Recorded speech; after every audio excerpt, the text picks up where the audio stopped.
Olá, um bom dia para você. A Comissão de Assuntos Econômicos deve votar na reunião desta terça-feira o projeto que garante autonomia ao Banco Central. Também na pauta, a proposta que cria a política de reajuste do salário mínimo até 2023. De acordo com o projeto do senador Eduardo Braga, o salário mínimo será reajustado não mais pelo INPC, mas pela inflação futura projetada pela Lei de Diretrizes Orçamentárias, que é aprovada todos os anos pelo Congresso. Para garantir aumento real, será usada também a variação do PIB per capita dos 2 anos anteriores. Acreditamos que a fórmula aperfeiçoa os critérios atualmente adotados para a correção real do valor do salário mínimo e consideramos que o valor para 2020 não ficará longe do previsto pelo projeto de lei orçamentária 2020 de R$ 1.040. O projeto de autoria do senador Plínio Valério prevê mandato fixo para presidente e diretores do Banco Central. O objetivo é evitar possíveis interferências governamentais na política monetária. O texto já foi aprovado pela Comissão de Assuntos Econômicos. O que os senadores votarão agora é o parecer sobre 2 emendas de plenário que buscam incluir outras atribuições ao Banco Central, como perseguir o crescimento econômico e o pleno emprego. Atualmente, o compromisso é apenas com o controle da inflação. O relator Telmário Mota deu parecer contrário às emendas. A pauta da reunião da Comissão de Assuntos Econômicos tem mais 11 itens, além desses 2 citados aí na matéria. Nessa lista estão também o projeto que garante às mulheres a opção do serviço militar e o que cria o Cadastro Nacional de Pessoas Condenadas por Estupro. Vamos agora conversar sobre a agenda das outras comissões para esta semana com o jornalista André Ricardo. Vamos falar com ele ao vivo. Bom dia, André. Bom dia, Tiago. Bom dia a você que nos assiste. Amanhã haverá reunião deliberativa da Comissão de Direitos Humanos. Na pauta está um projeto que inclui as entidades dedicadas à proteção dos direitos de crianças e adolescentes entre os agentes legitimados para propor a ação civil pública. Trata-se de um tipo especial de ação jurídica prevista na legislação brasileira destinada à proteção de direitos difusos e coletivos, tanto por iniciativa do Estado quanto de associações com finalidades específicas. Isso amplia o poder de atuação dessas entidades de apoio a crianças e adolescentes. O relator do projeto é o senador Fabiano Contarato, da Rede do Espírito Santo, que deu parecer favorável ao projeto.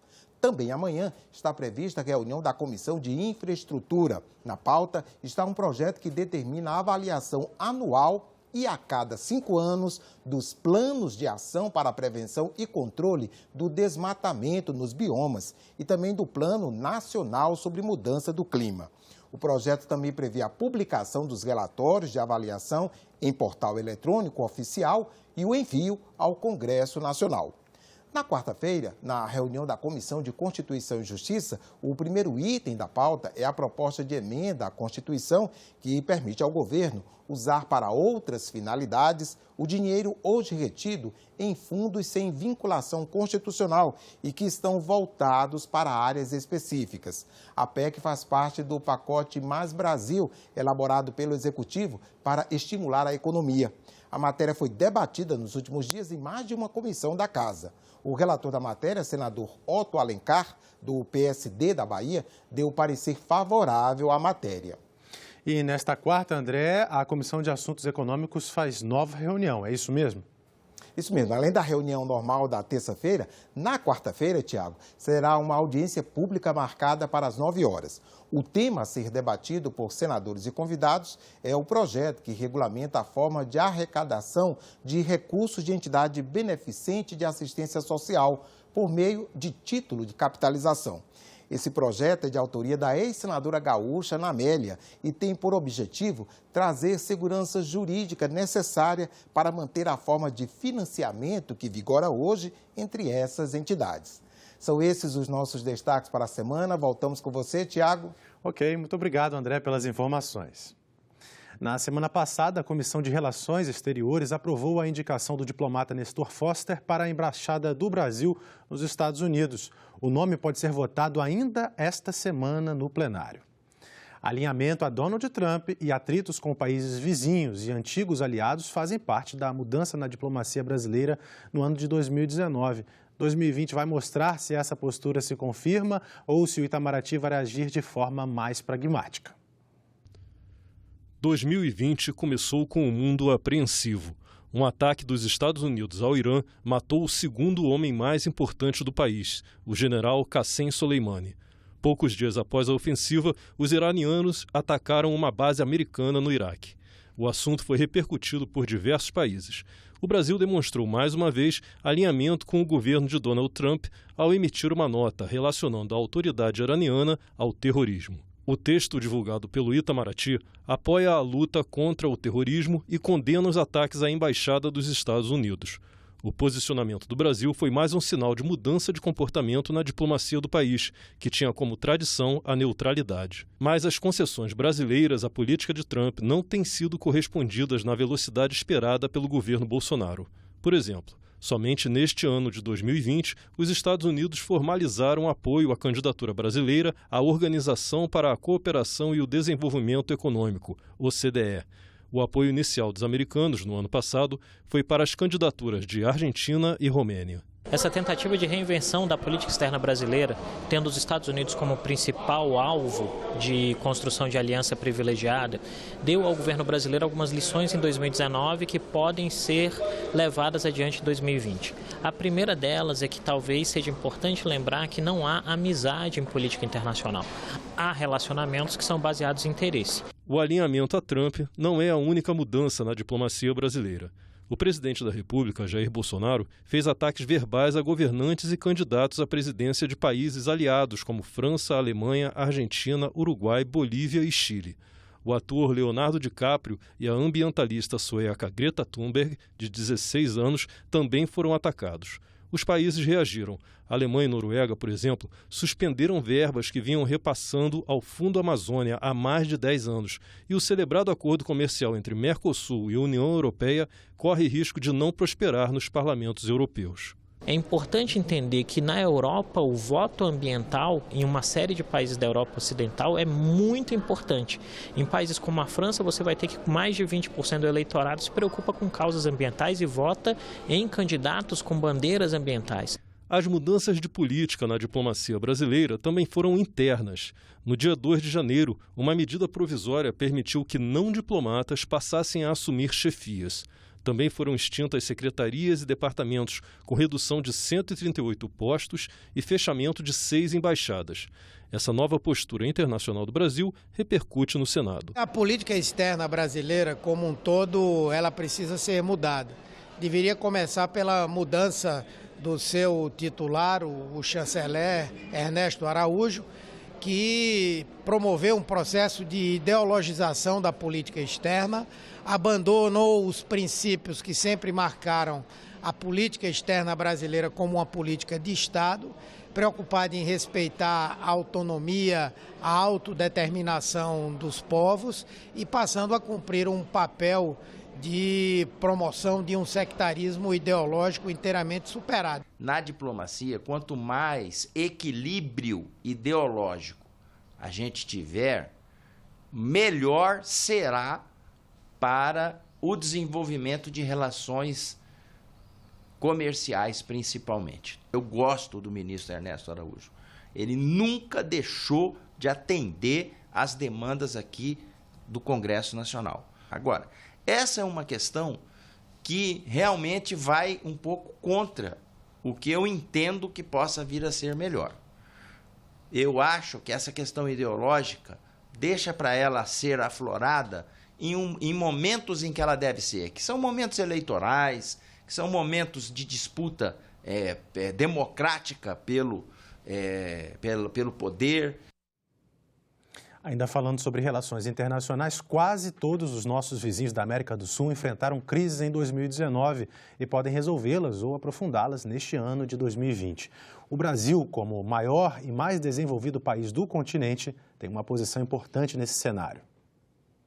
Quase todos os nossos vizinhos da América do Sul passaram por tumultuada instabilidade em 2019, com crises políticas e econômicas que geraram manifestações, repressão policial e posicionamentos internacionais. Existe um movimento de inquietação, um sentimento de inquietação em vários países latino-americanos, desde o México até a Argentina, e nós observamos a necessidade de acompanharmos com muita atenção, porque essa inquietação, ela influi muito na nossa vida diária. As pessoas não sabem, não imaginam, mas o dia a dia de uma instabilidade, por exemplo, na Argentina, maior parceira econômica do Brasil na região, um problema de exportação no México, a indústria automotiva, afeta a nossa economia, o nosso nível de empregos e o nosso dia a dia. Para 2020, estão programados eventos que podem mudar o atual cenário.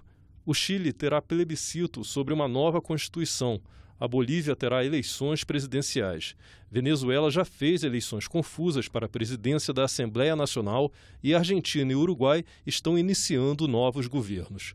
Mas alguns especialistas ainda não veem luz no fim do túnel. A América Latina ela é um continente que convulsiona o tempo todo, ou se convulsiona o tempo todo.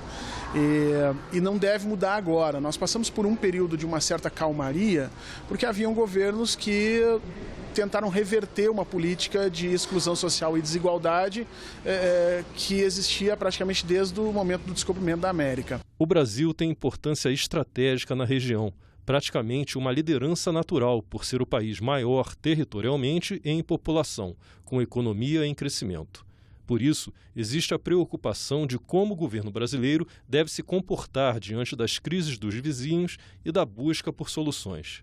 O Itamaraty sempre se pautou pelos princípios que estavam na Constituição, são estabelecidos na nossa Constituição de 88. Né? Nós devíamos voltar às normas do artigo 4º da Constituição Federal e respeitar de forma intransigente a autodeterminação dos povos, respeitar as normas internacionais, o direito dos povos escolherem os seus governantes, e não obstante ao fato de você gostar ou não de determinado governante, porque é só a partir do momento em que nós, como o maior país, a maior população, a maior economia da América Latina, nos colocarmos como obedecendo integralmente todo o estatuto internacional jurídico, é que nós vamos poder exigir que façam o mesmo com a gente a partir daí. O Fundo de Manutenção da Educação Básica e de Valorização dos Profissionais da Educação, o Fundeb, acaba em dezembro de 2020. Aqui no Congresso, 3 propostas de emenda à Constituição defendem a permanência do fundo com um aumento de repasse de recursos da União.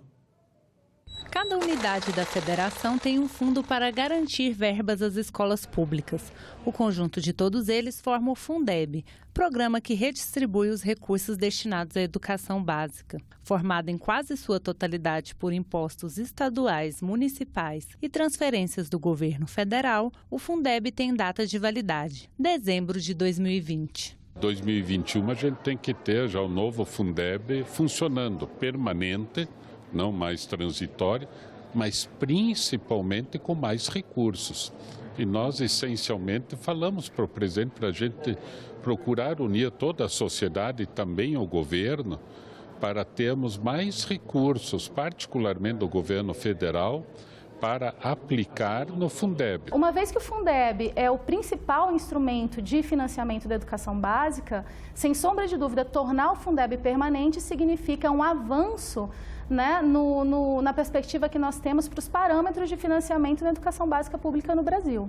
As propostas de emenda à Constituição defendem que o fundo seja permanente, mas divergem sobre a sua composição orçamentária e o repasse da União, que atualmente é de 10% do valor total dos fundos nos estados e municípios. A PEC 65 de 2019 fala em ampliar dos atuais 10% para 40% a complementação da União em 11 anos.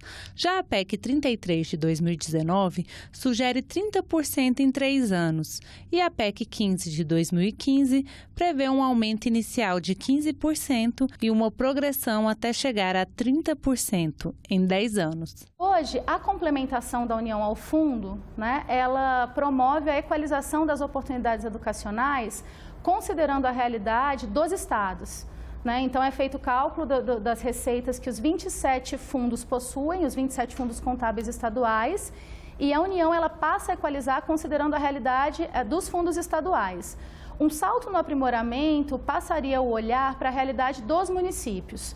Então, se nós conseguirmos enxergar também o que cada município possui para investimento em educação básica pública, é possível fazer uma distribuição mais equitativa das receitas da complementação da União e fomentar a criação, então, de mecanismos que equalizem também a oferta, as oportunidades educacionais no âmbito dos municípios. Quando a gente tem um município, por exemplo, que tem uma baixa capacidade arrecadatória, a criança, o adolescente, o jovem que está naquele município pode ficar sem educação porque o município não tem poder de arrecadação. E a Constituição vai dizer que a educação é direito de todos e é dever do Estado brasileiro. Pelo menos 60% do dinheiro do Fundeb tem que ser usado no pagamento dos salários de profissionais da educação pública. O restante é aplicado no transporte escolar, na aquisição de equipamentos e material didático e na construção e manutenção das escolas. O fundo não pode ser utilizado para pagar merenda escolar ou remunerar profissionais da educação em desvio de função. Por exemplo, um professor que trabalha em uma prefeitura. E o orçamento para a educação previsto para este ano ultrapassa os 100 bilhões de reais. Vamos entender agora como vai ser a distribuição desse dinheiro. 118 bilhões. Esse é o valor autorizado para despesas do Ministério da Educação no orçamento para 2020. De maneira geral, o valor não traz alterações significativas em relação ao ano de 2019. Mas o mesmo não pode ser dito quando é feita uma análise dos recursos para políticas internas do Ministério da Educação. Houve uma diminuição na dotação que vai ser destinada para a educação superior, houve uma diminuição na educação básica, houve também uma diminuição na educação profissional. Por outro lado, houve um aumento com gasto de pessoal. E isso aí está se compensando praticamente. A maior redução foi no montante destinado ao ensino superior, 1,8 bilhão. Em 2019, o governo empenhou 34,9 bilhões na área. Em 2020, foram autorizados gastos de até 33,1 bilhões. As transferências para a educação básica também sofreram redução, menos 6%, cerca de R$1 bilhão a menos. No ensino profissional não foi diferente, redução de 500 milhões. O Ministério da Educação não pode remanejar recursos sem a aprovação do Congresso, mas na LOA 2020, o Legislativo já autorizou que o Executivo abra créditos suplementares para aumentarem até 20% o valor da programação orçamentária. Claro que você tem que respeitar teto de gastos, você tem que respeitar metas fiscais. Todo remanejamento ele vai ter que levar isso em consideração. Você não pode fazer remanejamentos que comprometam nem o teto de gastos, nem as metas fiscais estabelecidas pela LDO. O Senado tem 56 matérias em tramitação para tentar proteger as mulheres da violência. Em 2018, foram mais de 68 mil casos de agressões, segundo o mapa da violência contra a mulher.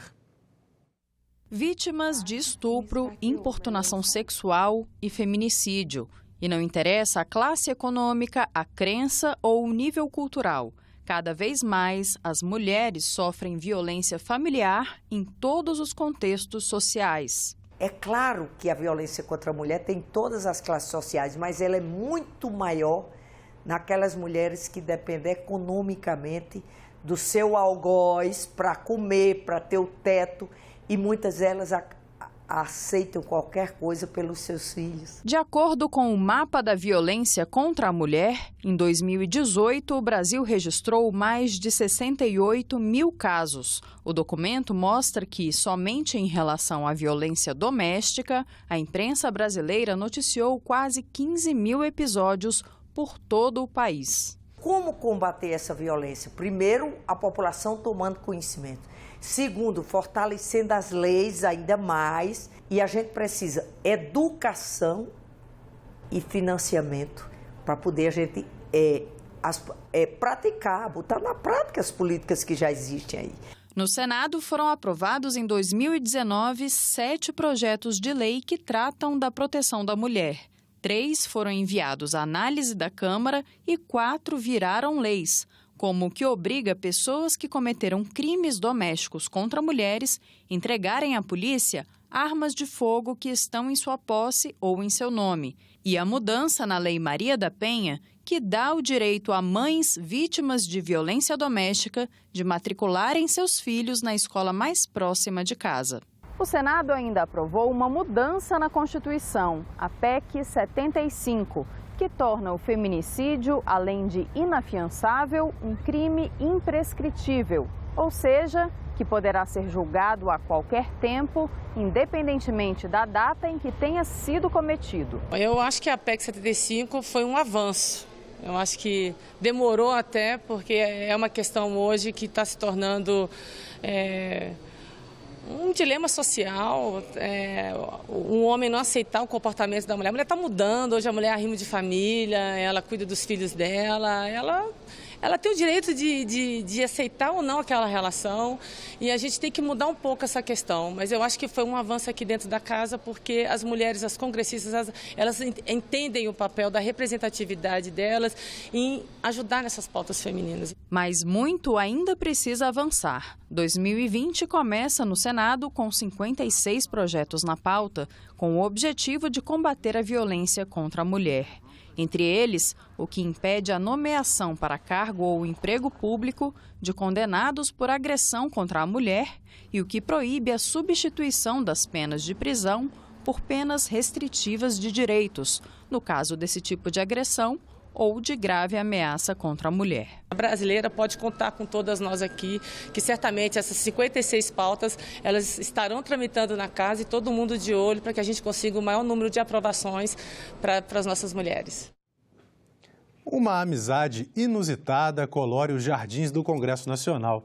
Vamos conhecer seu antenor e sua companheira de trabalho. São 4 anos de uma linda parceria entre homem e animal. Ele, que é responsável por cuidar do espelho d'água, dá uma força na hora de conseguir comida. Ela é uma companhia adorável para as horas de trabalho. Eu vim trabalhar aqui no espelho d'água, tomar de conta aqui. Cheguei, ela logo apareceu, ela mais 2. Aí eu sempre trazia pão, jogava para ver se ela conseguia pegar os peixes. Eu vi que ela estava tendo muita dificuldade para pegar, aí eu peguei fazer armadilha assim, com garrafa perto, botar pão, bolacha dentro das garrafas, pegar os peixes e dar para ela. Aí ela acostumou comigo. Me seguir, ela segue o gramado todo, até na lotérica já foi comigo. Uma história inspiradora de amor à natureza no coração de Brasília.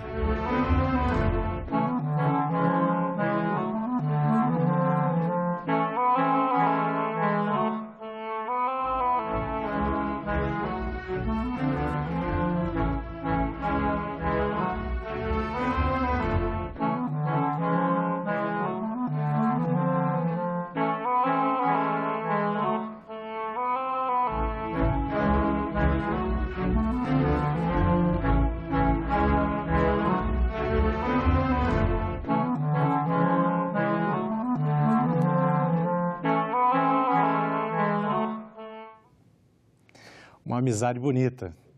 A medida provisória da identidade estudantil perdeu a validade neste domingo. Ela não foi votada pelo Congresso nos 120 dias em que esteve em vigor. As carteirinhas emitidas pelo site do governo vão ter validade até dezembro de 2020. E nós ficamos por aqui. Você pode rever as reportagens desta edição na nossa página na internet, senado.leg.br/TV. Às 8h30 está marcada reunião da Comissão de Direitos Humanos. Vai ser realizada uma audiência pública sobre o contrato de trabalho verde e amarelo. Obrigado pela sua companhia e continue sintonizado aqui na TV Senado.